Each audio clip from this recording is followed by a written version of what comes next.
if Grok 4 and OpenAI's 3.0 model played a series of games of chess, who would win?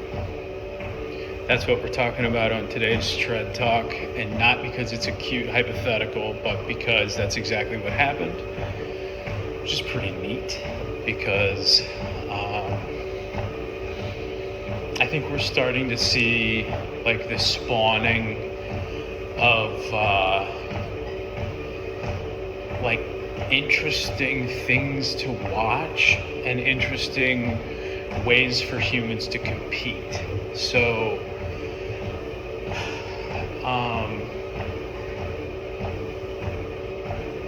it's interesting so watching sports is interesting because you're watching these group of people that are at the highest level in their field execute with like tiny margins of difference, and it's super unpredictable and really exciting because of that.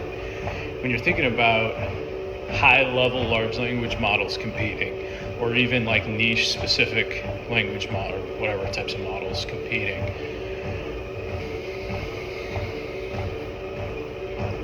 I mean, the variability in these models is very slim.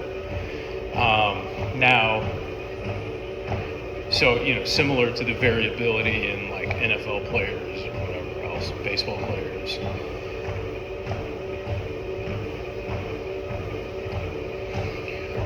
Ultimately, OpenAI's 3.0 model won in the championship of this tournament, and it won 4 times.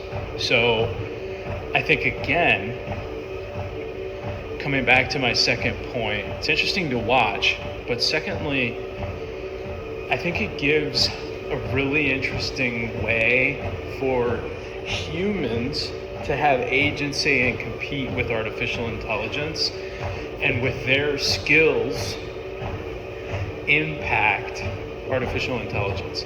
Because it's very clear that the way you build these models impacts how effective it is. So that's human agency, and we're going to have people, as we continue forward through this technological revolution, get really good at building these models and training these models.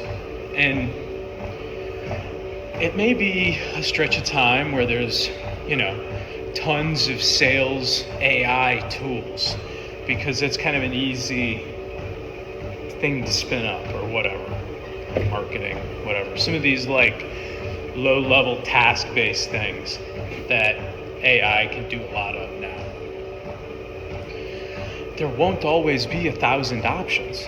Eventually, they will become so effective that you wouldn't choose other options because, this is what you use for this is what you use for that. It's just like Salesforce, HubSpot. It depends on what matters to you. But my point in saying that is, I think it's a really stark and interesting picture of like how we can kind of impact the future.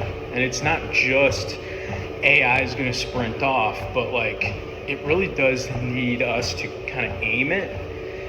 And I think that's exciting. So tell me what you think. Tell me if you're surprised by the results and what you think it means.